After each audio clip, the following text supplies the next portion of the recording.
إن الحمد لله نحمده ونستعينه ونستغفره ونعوذ بالله من شرور أنفسنا ومن سيئات أعمالنا من يهده الله فلا مضل له ومن يضلل فلا هادي له وأشهد أن لا إله إلا الله وحده لا شريك له وأشهد أن محمدا عبده ورسوله اللهم صل وسلم وبارك على نبينا محمد يا أيها الذين آمنوا اتقوا الله حق تقاته ولا تموتن إلا وأنتم مسلمون يا أيها الناس اتقوا ربكم الذي خلقكم من نفس واحدة وخلق منها زوجها وبث منهما رجالا كثيرا ونساء واتقوا الله الذي تساءلون به والأرحام إن الله كان عليكم رقيبا أما بعد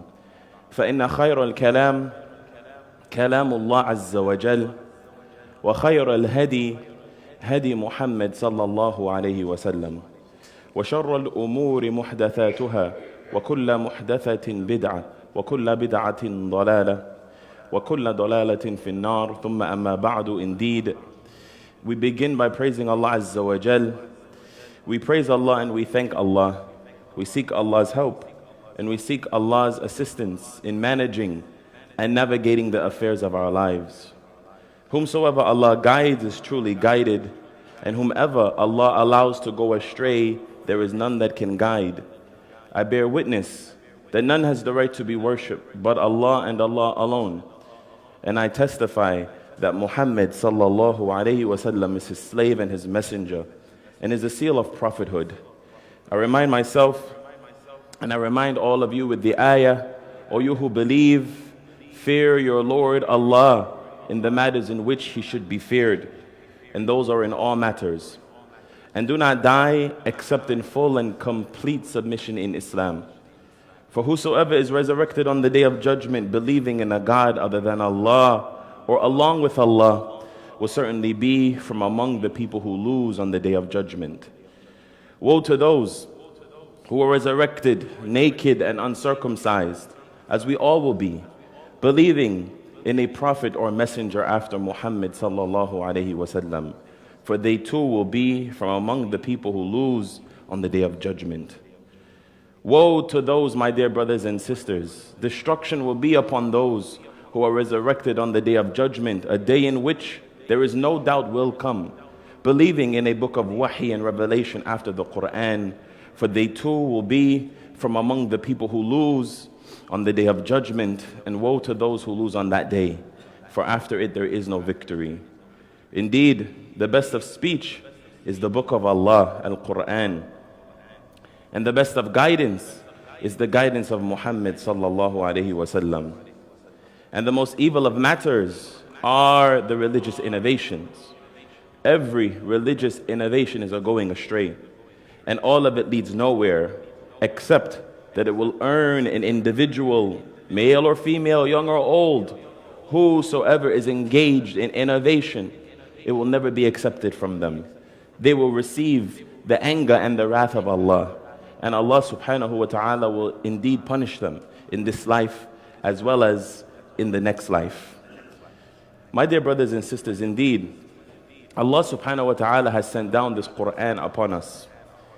And in this Quran, Allah Azza wa Jal has called out to many different communities. From among them, Allah subhanahu wa ta'ala commands the Prophet alayhi salatu wasalam to call out to all of humanity, Ya ayyuhan nas, O mankind, and then Allah will deliver a message. Sometimes Allah subhanahu wa ta'ala orders the Prophet sallallahu alayhi wasallam to call out to the believers, Ya ayyuhalladhina amanu, O you who believe. And then Allah subhanahu wa ta'ala will address us directly. My dear brothers and sisters, from among the people whom Allah subhanahu wa ta'ala ordered the Prophet to address was undoubtedly his own people, the mushrikeen, those who associated partners with Allah. A mushrik is not only someone that worships idol, but it is anyone who ascribes a partner with Allah.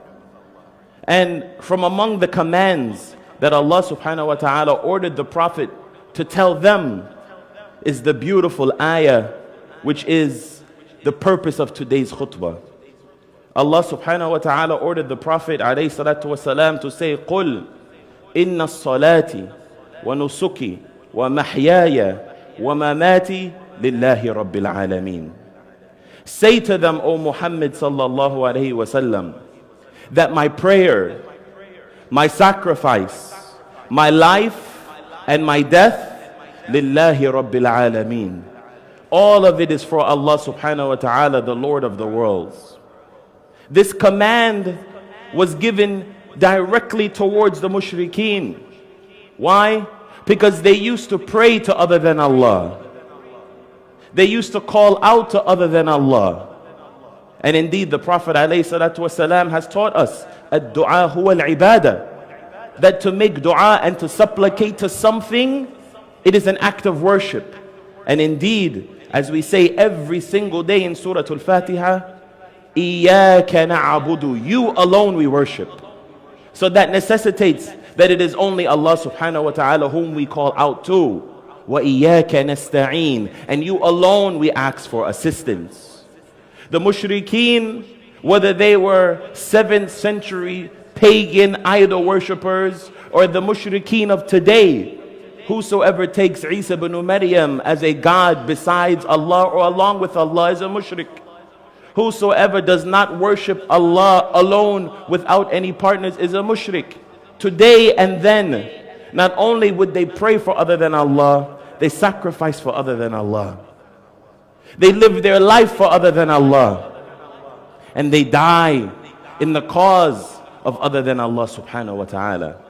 And so with this ayah, Allah wanted two things: to draw a line of distinction between them and those who submit themselves to Allah. That indeed, although you may pray to other than Allah or sacrifice for other than Allah, that you may be living your life for other than Allah or dying for other than Allah, know that the Muslim, his prayer, his sacrifice, his life, and his death, lillahi rabbil alameen. And this ayah, my dear brothers and sisters, is extremely heavy. Because although it came down to criticize the mushrikeen, those who associate partners with Allah, this ayah will be used to judge us on the day of judgment. Ask yourselves, are all of your prayers only for Allah subhanahu wa ta'ala? Or are you praying and calling out to others? Ask yourself, are you sacrificing for the sake of Allah subhanahu wa ta'ala? Or are you only sacrificing for your children or for the job or for a spouse or for a cause or for politics or for country or for flag? Who is your sacrifice for? Ask yourselves the question. Is your life lillahi rabbil alameen? Is your life for the sake of Allah subhanahu wa ta'ala? If someone were to see you, were to be with you, were to examine you, if someone were to spy on you and watch you through the week, would they be able to recognize that this is a man or this is a woman or this is a young man or a young woman whose life revolves around the servitude to Allah subhanahu wa ta'ala? Will they be able to see that? Or have we become so westernized that it is indistinguishable between us and those who ascribe partners to Allah? Not only do we look like them, we dress like them, we act like them, we find whatever their comedy funny, everything. Have we assimilated that much? Or can people still see the submission of Allah subhanahu wa ta'ala within us and in our actions? And most importantly, if someone were to look at you and in the manner in which we bury our dead and we grieve, will they recognize that these individuals, they have died for the sake of Allah? Or at the time of death, will every single one of us revert back to our country and to our practices, and we will look as there is much ikhtilaf and differences when it comes to death? Or are we all buried in the same manner and grieve in the same manner and remember Allah in the same manner? These are the questions that I not only ask myself, but you must ask yourself. is your entire existence for the sake of Allah subhanahu wa ta'ala, because that in essence is what a Muslim is. You see, my dear brothers and sisters, the human being, Allah subhanahu wa ta'ala created us in such a way that we were designed to worship something and to live for something. And no matter what person you may meet in life who tells you, I don't believe in God, I don't believe in a higher power, I don't believe in these things, they are lying. They are lying. Simply and surely they are lying. Because within our DNA is worship. Allah subhanahu wa ta'ala has said in the Quran, وَمَا خَلَقَتُ الْجِنَّ وَالْإِنسَ إِلَّا لِيَعْبُدُونَ. I have not created mankind nor the jinn except for the sole purpose of worshiping me. We have been created to worship. That is what we have been created to do.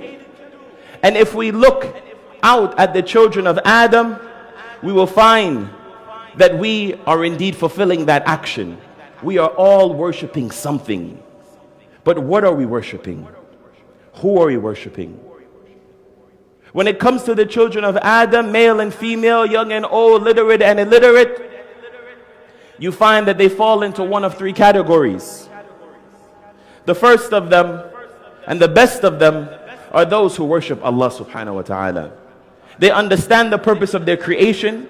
They understand that they were not made just to eat and to sleep and to procreate, that there is a mission, that there is a higher power, that there are morals and values and ethics that one must strive to. And so they worship Allah subhanahu wa ta'ala, and indeed they will be those who are saved. May Allah subhanahu wa ta'ala make us from amongst them. Ameen, sincerely. But you find the second group of people. They are those who worship others. They worship entertainers.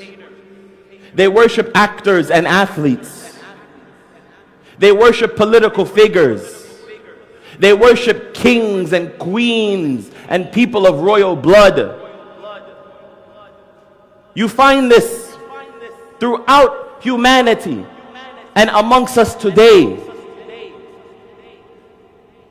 The worship of the creation is the most despicable act that a servant of Allah subhanahu wa ta'ala can do. Because that very being that you are worshiping will eventually die. That very being that you are worshiping is in need of assistance. That very being that you are worshiping becomes sick and then becomes better. That very being that you are worshiping was weak and then attained strength and then will become weak again if Allah allows them to reach old age. Believe it or not, my dear brothers and sisters, there are those who worship human beings and different personalities. And you find this to be the case. You find this to be the reality of the situation when it comes to human beings. That they are eager to live for others and to elevate others. The Prophet ﷺ, he said that the people of the book, the Jews and the Christians, they have taken their rabbis and their priests as gods besides Allah. And so Salman al-Farisi radiyallahu anhu, who used to be a Christian, he said, "O Messenger of Allah, they do not worship their priests. They do not worship their rabbis." The Prophet sallallahu alaihi wasallam said, "Do they not make the halal haram and the haram halal?" In their religion, does their priests and rabbis not have the ability to say something is halal and something is haram? Has not the Pope in our era said there is nothing wrong with LGBTQ unions and marriages? Has he not made the haram halal? We see it. The Jews, the Yahud, they used to practice polygyny, having more than one wife. We know Sulaiman alayhi salam, he had 70 wives. But it was one rabbi who saw that his community was marrying a lot of non-Jewish women. And so this one rabbi, he made it binding law that polygamy will be practiced no longer to preserve the Jewish heritage. Who are you to make that law? How can you prohibit what Allah has made permissible? But this is their religion. And so Salman al-Farisi, he said, yes, they do have the power and ability, and they have made the halal haram and the haram halal. And so the Prophet ﷺ said, then they are worshipping them. But the third category of people is the category that I fear for our community the most. And that is those individuals who worship the self. Who worship themselves.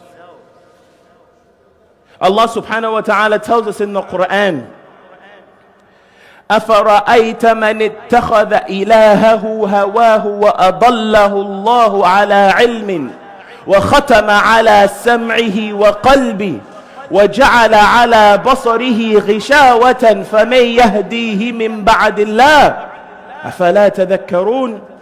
Have you not seen those individuals who have taken their desires as their God? They worship themselves. They worship their nafs. And because they have made that decision, Allah subhanahu wa ta'ala has covered up their hearing. They cannot hear when you call them to the truth or when you remind them about Allah. They are not moved by the ayat of the Quran. وَخَتَمَ عَلَى سَمْعِهِ. Their ears have a shield over it. You cannot see it, but it is covered. وَقَلْبِ. And their hearts are covered. Every sign can be shown to them. Yet and still they will disbelieve.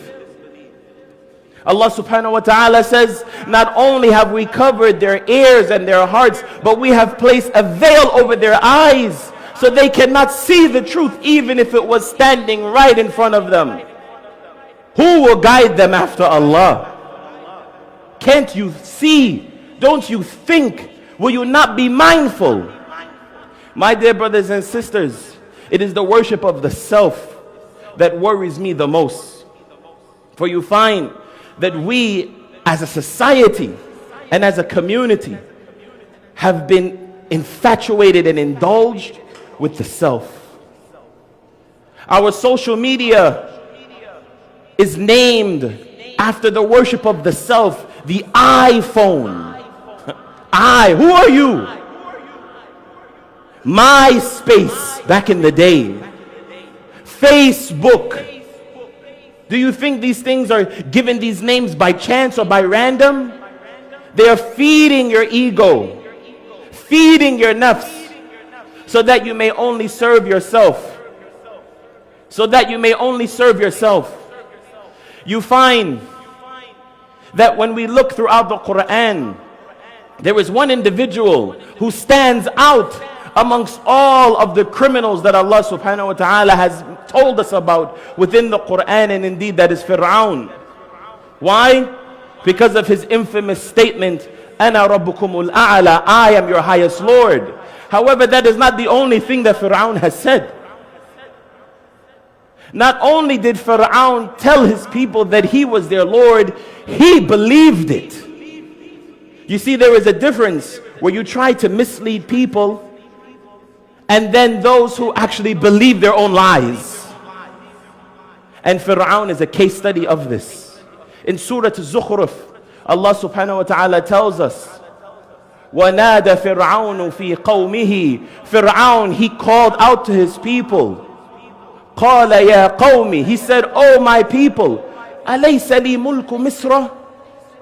Am I not in control of Egypt? Do I not have mulk, authority, dominion over all of Egypt? وَهَذِهِ الْأَنْهَارُ تَجْرِي مِنْ تَحْتِي.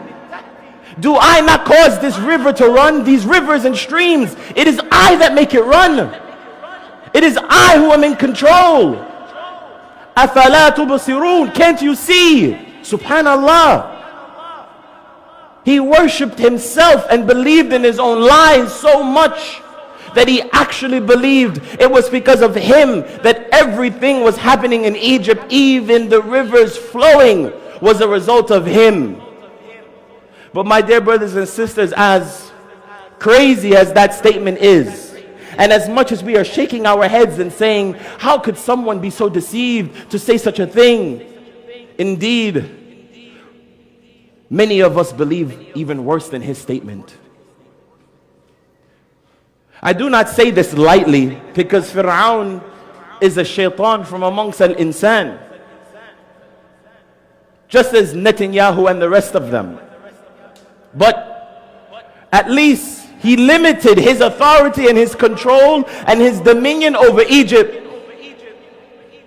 There are many of us who believe the world revolves around us. Forget the streams.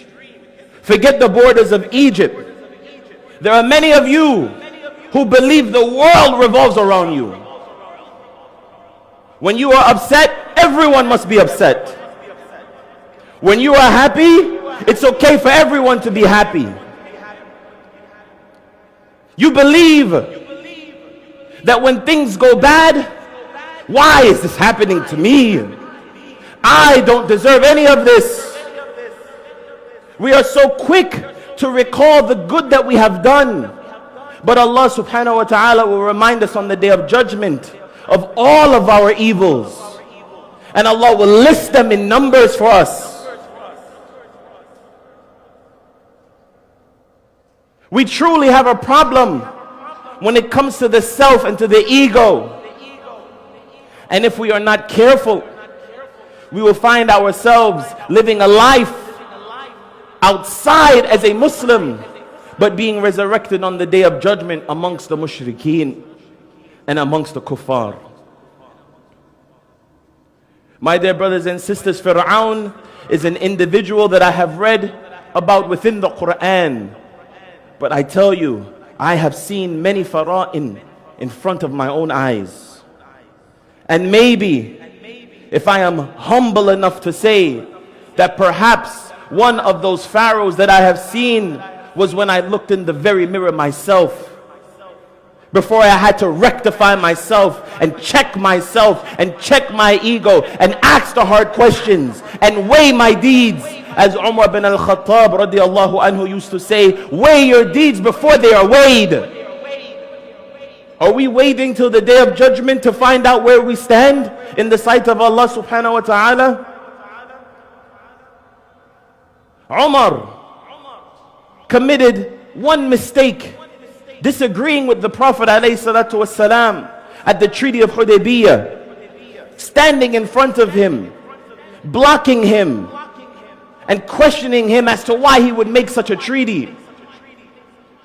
And as Umar became older, he said, from that day I have done nothing but good deeds to hope to rectify that one mistake.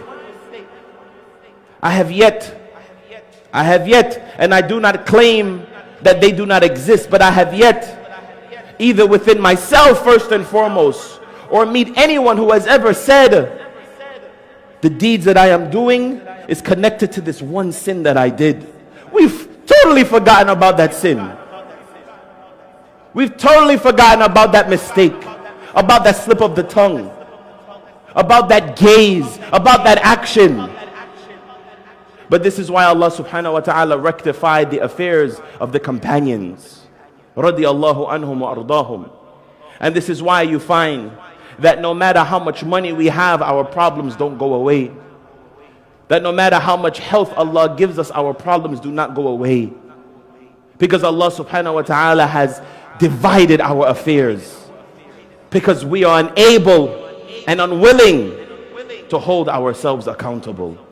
سبحانك اللهم وبحمدك أشهد أن لا إله إلا أنت أستغفرك وأتوب إليك.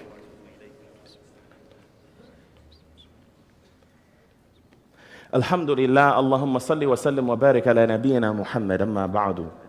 My dear brothers and sisters, indeed, as I mentioned, the Prophet sallallahu alaihi wasallam was given a beautiful ayah in which Allah subhanahu wa ta'ala ordered him to announce to the mushrikeen, قُلْ إِنَّ الصَّلَاةِ وَنُسُكِ وَمَحْيَايَ وَمَمَاتِ لِلَّهِ رَبِّ الْعَالَمِينَ. Say to them, O Muhammad sallallahu alaihi wasallam, that my prayer, my sacrifice, my life and my death is for Allah. I challenge you and I ask you on this day, who are you living for? Who are you sacrificing for? Who are you praying to? And who will you eventually give up your life for? These are the questions that we must ask ourselves and the conversation that we must have within our minds and within our nafs, so that we may be from among the people who are successful on the day of judgment and not from among the people who are regretful on the day of judgment. My dear brothers and sisters, you see, indeed, Islam is easy. But we find Islam at times challenging to practice, not because Islam is difficult, but because where we choose to practice the deen is difficult. If I could give an analogy, how easy would it be to remain dry in the ocean? Impossible. If you're in the ocean, you're going to be wet. So don't come to me and tell me, oh, Islam is so difficult and there's so many rules. Where is your application? Yes, it is going to be impossible to maintain your Islam in the club. It is going to be impossible to maintain your Islam around people abusing drugs and alcohol. It is going to be impossible to practice your Islam amongst your group if you hang out and you only deal with the non-Muslim community. It is going to be difficult and impossible to raise your children properly if you don't develop their relationship and connection to the Masjid, for sure. But if you choose to prioritize Islam, then indeed you will find it to be easy. Why? Because you will avoid every situation that will make it difficult for you. However, there is no human being, my dear brothers and sisters, who is able to practice every single command that Allah subhanahu wa ta'ala has legislated. And I say that to remind us of our limitations as human beings. We should not go to the extreme and being excessively hard upon ourselves, because as we strive to practice every sunnah, we find that we are falling short. We should understand that there is no human being on the face of the planet, none, and none of the ulama alive today, and none of the awliya alive today, who are able to practice every single command that Allah and His Messenger has legislated upon us. Perfection, my dear brothers and sisters, is for Allah subhanahu wa ta'ala, not for the creation. And indeed, this is not a statement that I am saying to belittle anyone or to make everyone even. But indeed, this is what the Prophet ﷺ has said in an authentic narration. The Prophet ﷺ said, "Istaqimu wa lan tuhsu." When you read that translation, not literally, but what it means, the scholars, they say, in translating this hadith, istaqimu wa lan tuhsu, the Prophet, he is saying, istaqimu, remain steadfast upon righteousness.